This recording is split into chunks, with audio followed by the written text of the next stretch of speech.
de tejido o de líquido articular, muchas veces vamos a tener poco rendimiento.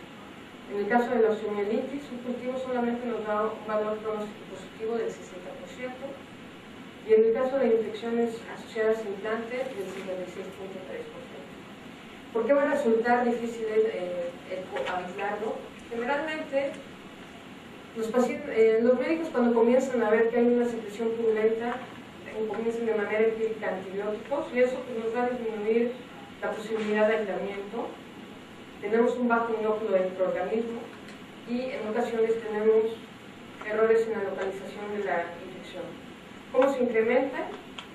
Con la sonicación de implantes. Se puede retirar esa placa en ese momento del recambio y someterlo a esta sonicación, que lo que provoca es el desprendimiento de esa película y nos aumenta el rendimiento hasta un 93.3% y tener una con mayor certeza. ¿Cuál es el real rendimiento de un estudio de imagen para determinar si existe una infección ósea o no? Si vemos en una radiografía, la sensibilidad y la especificidad pueden ser tan bajas como el 22.2 y las sensibilidades también no son exactas. Entonces, no es un buen método para determinar que ese paciente tiene alguna infección. Ni siquiera un scan con leucocitos marcados nos puede dar la certeza de que ese paciente está causando alguna infección. ¿Estoy en tiempo? Ya me adelanté, tenemos un poco de tiempo para preguntar.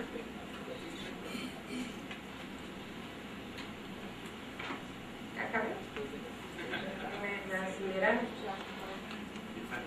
¿Cómo es posible que nos llegue el paciente, que lo empecemos a manejar, pero desde el momento en que el ortopedista lo toca, se pone a cantar a que se va a pseudo, ¿no? De tal manera que le pusimos esta plática, este título, Crónica de una pseudoartrosis anunciada, aludiendo a la novela de García Márquez, luego la película. Leyó la novela, llega el momento en que da ganas de meterse a la novela para matar al cuate, todos van a matar y no terminan muriéndose. De esa manera, igual la pseudo, ¿no? Nos está avisando que ahí va, y muchas veces el cirujano entra en negación de que tiene problema. ¿Cuáles son las condiciones que puede llegar a un momento determinado a acabar en una pseudoartrosis infectada? Pues lo que decimos acá no es el camino al desastre. Puede llegar a una fractura expuesta de tercer grado, pero puede llegar en un momento en que las condiciones no son las adecuadas, y lo más importante se transgrede las reglas que hay de la cirugía ortopédica, se hacen cirugías muy prolongadas o se hacen en unas condiciones no adecuadas con la contaminación de la herida, y todo esto se va acumulando para llegar a ser una pseudoinfectada. La pseudoartrosis infectada reúne dos de los fantasmas más temidos por nosotros, que es que la fractura no te pegue, pero además que se te infecte.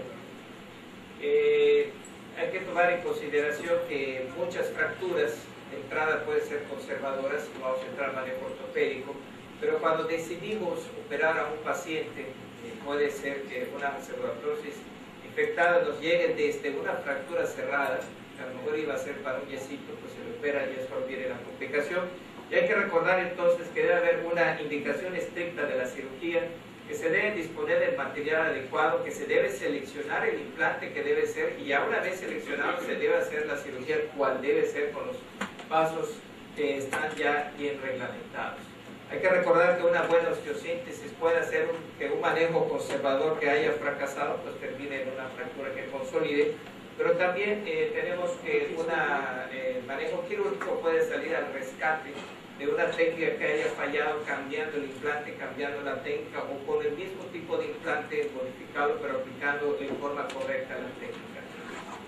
Cuando hablamos de reducir la fractura, casi siempre nos vamos al implante, ¿no? Que el clavo última generación de titanio y todo este rollo, entonces nos olvidamos del hueso, ¿no? El hueso tiene una participación fundamental para estabilizar el montaje. Una fractura, por ejemplo, baja distal del fémur, donde se indica una placa, pues puede estar bien indicada y tal vez colocada, pero si el hueso no está participando en esta estabilidad, pues esto va a fracasar. Utilizando el mismo tipo de implante, pero haciendo que el hueso entre en contacto como debe ser, se logra la estabilidad. De tal manera que si no está reducida la fractura, aunque el implante esté colocado como debe ser, pues esto no va a pegar, entonces se va a ir a pseudo. Puede ser que tengamos el hueso quieto, ¿sí? En donde los dos fragmentos no se mueven, Pero si hay una brecha fracturaria que no se va a resolver, pues esto no va a pegar. Decimos que el osteocito no ha aprendido a brincar de un lado a otro, ¿no? Y es muy importante que haya ese contacto en la fractura. Algunos ejemplos de falta de reducción: tenemos una fractura distal de radio, en donde pues existe una grave conminución. Esto es lo que idealmente se debió de haber hecho, utilizar tal vez un medio de capsulamiento taxis combinado con una placa de tipo hélice para fijar acá un clavo de Steinmann. Esto es lo ideal. A veces lo ideal no se tiene a mano, se recurre a casos como estos, en donde se utiliza clavos con yeso. Aquí se le hizo un híbrido entre Green y Cone Obles.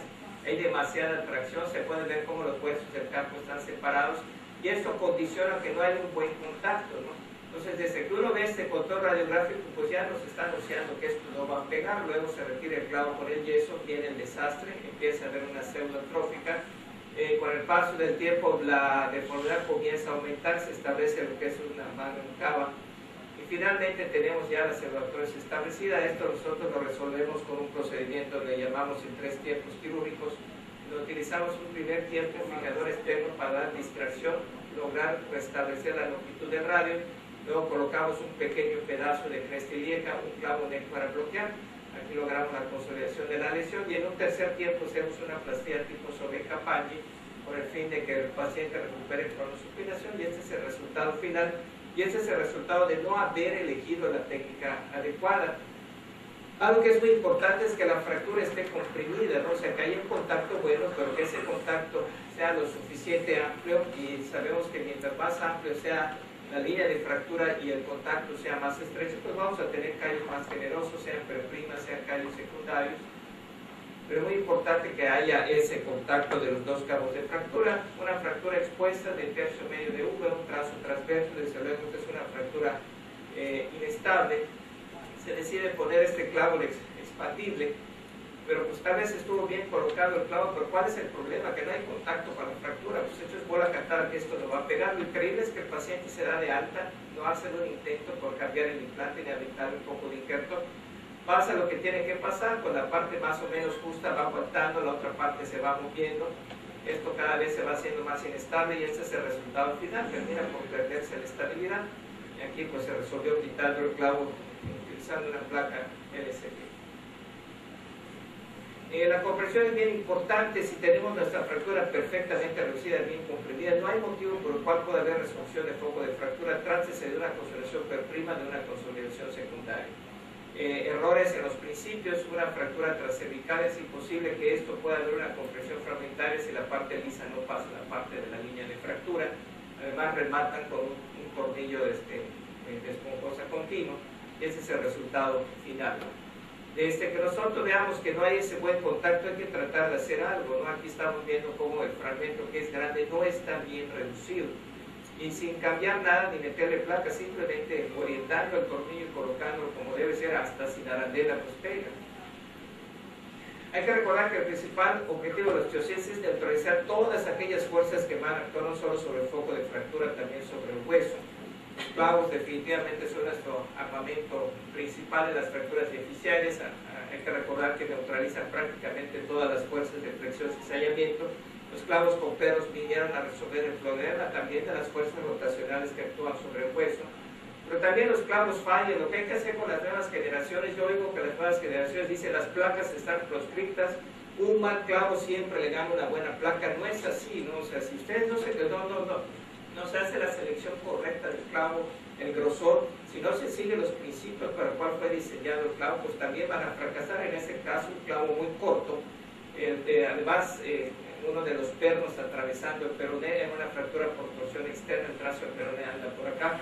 Al paciente se le dice que comience a apoyar, y pues esto es la crónica del desastre anunciado. Termina por romperse el implante, se hace otra vez recambio a clavo, se le hace una osteotomía del peroné nada generosa, no vean cómo pues, prácticamente se desbarata el peroné. No se cuida este detalle de volver a alinear y fijar el peroné, otra vez el mismo error, el perno largo. El paciente comienza a apoyar y el clavo vuelve a fallar otra vez. Vean cómo ya el peroné se abre por completo, falla del implante. Finalmente se resuelve con una placa LCP. El paciente quedó con una pequeña desviación angular y con un miedo terrible a apoyar, ya no quería apoyar. Desde entrada tenemos el diagnóstico, una fractura baja distal de úmero. Pues aquí hay que estabilizar las dos columnas. Esto sería lo ideal, hacer una osteotomía del olecrano por si hay un trazo articular. Pero vean, desde el principio no se siguen los lineamientos correctos, solamente se hace una inmovilización de la columna externa con un implante que no es el adecuado. Pues ¿qué pasa? Pues termina fallando el implante, y esa es la manera muy aparatosa en que se resuelve este caso, utilizando un fijador externo y un par de clavos externos allá. Les decía lo de las placas están proscritas, no es tan así, incluso las placas de contacto mínimo tienen muchas ventajas hoy en día. Las placas, nada más hay que olvidar, es muy importante el recordar que se deben de moldear, se deben de pretensar, y sobre todo el número de las corticales, las placas deben ser suficientes para que no haya problema. En este caso, un paciente que recibe un tubazo, le ponen aquí una placa de SP, pero vean, la osteosíntesis insuficiente, termina por hacer una pseudohipertrófica, le cambian el implante, le colocan otra nueva placa, sigue siendo insuficiente, no solamente se va pseudo, sino además ya está infectado, ya tiene una fístula, pues ya agregamos otro problema acá. Se retira el implante, al final de cuentas el hueso que no sirve, nos queda un defecto, tomamos un tramo de cresta ilíaca, colocamos un clavo NEC, y de esta manera se resuelve el problema. Todo exceso es malo, ¿verdad? A veces no, que le faltaron tornillos, ¿no? Pero también es malo pasarse de tornillos, ¿no? Este es un caso que esperábamos allá en el hospital. La verdad estamos esperando a ver en qué momento va a regresar el paciente con alguna complicación. Prácticamente ya no le dejaron hueso acá. ¿Qué es lo que pasa con este exceso de tornillos? Pues simplemente se va haciendo inestable el montaje. Este es un paciente que nos llegó, que estuvo recluido en una cárcel, y este paciente se le puso un montón de tornillos, se infectó, y él solo de la cárcel se sacaba sus tornillos, ¿no? Cuando llegó a él al hospital con nosotros, como con unos 8 tornillos y lo que le quedaba de pierna, de hueso, y obviamente el paciente acabó en amputación. A veces se ponen demasiados tornillos, demasiados pelos para que no se mueva así, pero ¿cuál es el problema? Que se crea una zona débil y van a haber refracturas donde termina la placa. Es muy importante escoger el tipo de implante. A veces la radiografía no nos orienta, si es necesario incluso tener que hacer una tomografía en 3D. Es muy importante. En algunas fracturas yo le llamo limítrofes intertrocantéricas y subtrocantéricas. Si no se tiene un buen clavo bloqueado con un tornillo deslizante, a veces los pernos terminan empujando la fractura, y hay que escoger bien el implante. En este caso se decide por una convencional placa de 95 y se resuelve el problema. Aquí desde el principio se ve que es una fractura conminuta, y pues esto no es posible, ¿verdad? Se le coloca una placa de SP, pues esto es bola cantada, la crónica de una pseudo que ya anunciada, además infectó a este paciente. Ese es el resultado después. No emplear implantes demasiado grandes en donde el hueso no sea capaz de soportar una fractura transversa de húmero. No es posible que se ponga una placa tan grande con tantos tornillos, ¿no?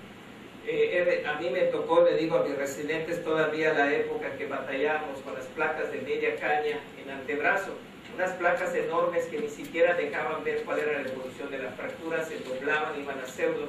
Cuando entrábamos veíamos que había todo un tramo de hueso que ya no servía, y también resuelto con un tramo de cresta ilíaca, un pedacito de cresta ilíaca interpuesto y un clavo. A veces se escoge muy bien el implante, pero si no se utiliza la técnica adecuada pasan desastres como esto, una pseudo que se quiso manejar con un clavo retrógrado. Por ver ustedes el empate de los fragmentos, pues esto obviamente no va a pegar. Error de técnica también, esto que es la llamada fractura de la tríada mortal, en donde pues es una fractura compleja, que hay que utilizar una buena placa, que hay que estabilizar el radio, que hay que ver cómo fijar la coronoides. ¿Qué es lo que pasa? Se le reseca la cabeza del radio, o sea, vuelve más inestable la fractura, se coloca además una placa insuficiente. Este es el desastre, se rompe la placa. Se trata de resolver con 1.20, pero mal colocado. Vean los clavos, cómo lo agarra uno de ellos, la cortical anterior. El paciente quejándose, no, es que usted tiene que mover y póngase a mover. Bueno, no se puede mover el paciente y termina rompiendo todo, ¿no? Al final de cuentas se resuelve con un tornillo de esponjosa como tutor intraóseo combinado con un hormiguero. A veces el implante está bien seleccionado, pero si no se coloca de forma adecuada va a pasar esto, ¿no? Un muy buen sistema de HS, pero si no está bien orientado el tornillo y no se hace la compresión, pues el resultado es malo. Aquí fue resuelto con una Houston Diamond, lo mismo. En casos bajos distales, si no está bien colocado, pues termina yéndose en vano la fractura, no se le coloca injerto para soportarlo. Ese es el resultado con una placa convencional de 95.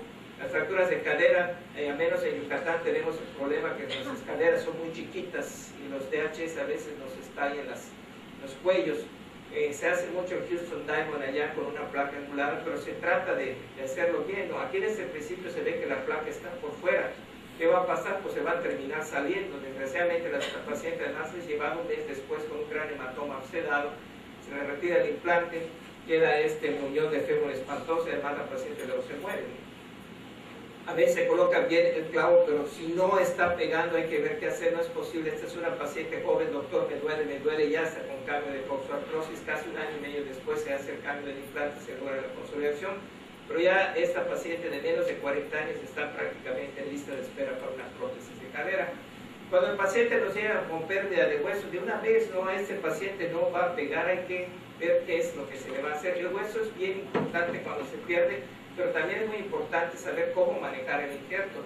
Fracturas de fémur que se manejan con placas, hay que utilizar una columna biológica de soporte para que pegue. ¿En qué momento hay que poner el injerto? Yo al menos tengo la costumbre que después de 2 horas de cirugía mejor me aguanto, en un segundo tiempo quirúrgico lo pongo, así se injerto el utilizado el cadáver. Si hay mala cobertura, pues no ponerlo. Si las condiciones de la zona receptora son malas, mejor hay que esperar. La calidad del hueso es muy importante y los implantes tienden a aflojarse en pacientes ya con osteoporosis.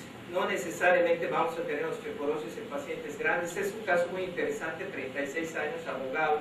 Se fractura el tercio medio del húmero, se le coloca un clavo bloqueado, pero insuficiente arriba, y por inclive que parezca pasan 2 años, el paciente con su implante, con una fibra de polipropileno moviéndose, y vean cómo se va destruyendo el hueso, y termina siendo una osteopenia por desuso. Se le coloca una placa de se pegan los boquetes que dejó el implante anterior, pero lo mismo, ¿no? El implante puede estar muy bueno, pero si no hay contacto de la fractura, pues va a fracasar.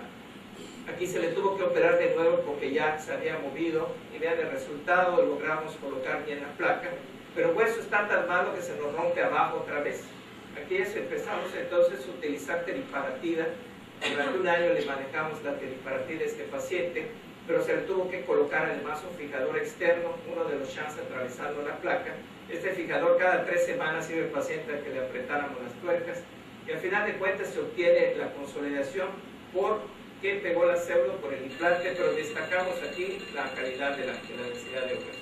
Entonces, tener en cuenta la densidad del hueso, la contaminación bacteriana, desde que nos llega el paciente así, pues este paciente le va a ir mal, acabó amputado, y no olvidar hacer el recambio de las tipo 3. Y esto, pues, a veces se resiente, dice, ya se lo cargó el payaso, pero pues ya no, desde el principio que está viendo uno esto, pues está viendo uno que está mal, y me va a ir mal. Y detectar los cambios, si hay fístulas en un momento determinado, no, pues a lo mejor vamos a ponerle su gasita, no, las fístulas están diciendo que hay problemas, puede haber problemas desde el momento que estén revisando la radiografía, casos en donde se combinan 2 sistemas y se ve que está fallando, pues simple y sencillamente la presencia de fístulas. Vean cuando retiramos nosotros el hueso que no sirve y sacamos el fragmento de hueso, el relleno cremoso, ¿no? Lleno de pus esto. Y estos son casos en donde vamos a terminar haciendo todos estos transportes para recuperarlo. No olvidarnos de las fístulas son sinónimo de medulitis muchas veces, no esperar a que llegue el paciente, sí estaba infectado, no hay que tratar de adelantarse eso. Cuando el implante se asoma, no asustarse, muchas placas LSP asoman, no hay que quitarlas, la piel crece debajo y se resuelve el problema. Detectar el problema a tiempo, si está floja la placa, posiblemente utilizando muletas, ese paciente se puede resolver el problema. No olvidarse del paciente, esta señora se le operó bien, se le puso Houston Diamond, pero al mes empezó a caminar, la señora tenía Alzheimer, pues se acabó esto, se rompió. Pero en este caso, un paciente con una fractura de tibia, me pregunta el doctor a los 6 meses, ¿cuál es mi vida normal? El doctor Distrello, sí, lo que quieras. Se fue a jugar fútbol a la semana y regresó con su clavo expandido todo torcido, ¿no? Pues no hay que olvidarnos que no estamos atendiendo un hueso, estamos atendiendo un paciente también.